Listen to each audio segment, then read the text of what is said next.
Programme में खुशामदीद। सबसे पहले हम बात कर रहे हैं कराची के हवाले से।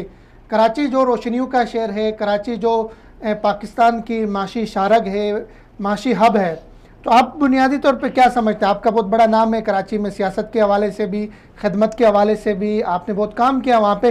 तो कराची के बुनियादी मसाइल क्या हैं, क्या समझते हैं कराची के जो अब दरपेश हैं कराची को मसाइल? कराची का बुनियादी मसला है कि कराची को कोई ओन करने के लिए तैयार नहीं है। ना सूबाई हुकूमत ओन करती है, ना वफाकी हुकूमत ओन करती है। कराची जो है वो एक दूध देने वाली गाय है, एटीएम मशीन है कराची। हर कोई इससे पैसा निकालता है और उसके बाद जो है वो लेकर चला जाता है। हर कोई इससे इस गाय से दूध दोता है और कोई इसको चारा खिलाने के लिए तैयार नहीं है। दूसरी बात है कि जो कराची की लोकल गवर्नमेंट है वो इंतहाई करप्ट है। तो कराची इस वक्त जो है एक तरह से ऑर्फन सिटी बन गया है। कराची में डिवोल्यूशन ऑफ पावर नहीं है, कराची में इख्तियारात और वसाइल नहीं दिए गए हैं और कराची को एक सैटेलाइट टाउन के जरिए जो है वो एक चीज की तरह से चलाया जा रहा है। ये है प्रॉब्लम कराची से जो कमाया जाता है कराची को उसका 2% भी उसका रिटर्न नहीं दिया जाता। सही।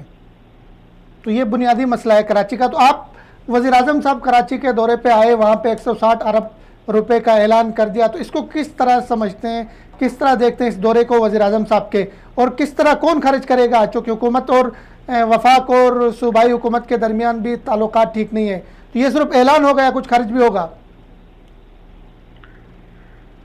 उसके लिए परेशान होने की जरूरत नहीं है कि कौन खर्च करेगा, इसलिए कि ये पैसे आएंगे नहीं तो खर्च कैसे होंगे। इसलिए कि वज़ीर आज़म साहब ने सिर्फ कागजों पर जो है स्कीमें अनाउंस करती है और उसका कोई तरीक़ेकार, कोई प्रोजेक्ट, कोई चीज नहीं बताई।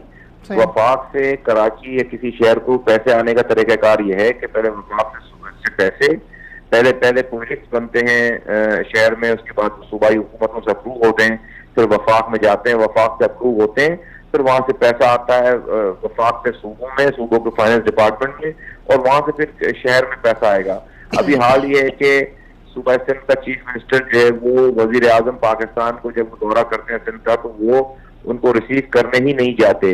वो उनकी किसी मीटिंग में उनको कोई बुलाता नहीं है और वो उनसे टॉकिंग टर्म्स में ही नहीं है। तो जब वजीर आजम वजीर आला से बात ही नहीं कर रहा, मेरे वजीर आला से बात ही नहीं कर रहा, वजीर आला वजीर आजम से बात नहीं कर रहा, तो प्रोजेक्ट और पैसा आना तो बहुत दूर की बात है।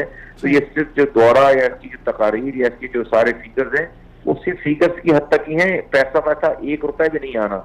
उसके बाद जो हैदराबाद यूनिवर्सिटी का संग बुनियाद रखा गया है, वो यूनिवर्सिटी बनानी है हैदराबाद में और उसका जो है वो उसकी तख्ती की नकाब कुशाई हो रही है इस्लामाबाद के वजीर आजम हाउस में। कोई उसकी जमीन नहीं है, कोई उसका चार्टर्ड पास नहीं हुआ हुआ।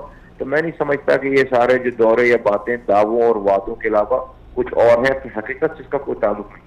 सही। सर, कराची के अमन की बात करें तो मजमूई तौर पे एक अरसे से हम देख रहे हैं, पिछले एक आध साल में कराची का अमन वापस लौट आया है, लेकिन इनफरादी वाक़यात अब भी हो रहे हैं और इस अमन लौटने में आपका बहुत एक किरदार है। आपने पाकिस्तानियत का वहाँ पे नारा लगाया, पाक सरजमीन का, पाकिस्तानी परचम का आपने नारा लगाया, फरीरा बुलंद कर दिया।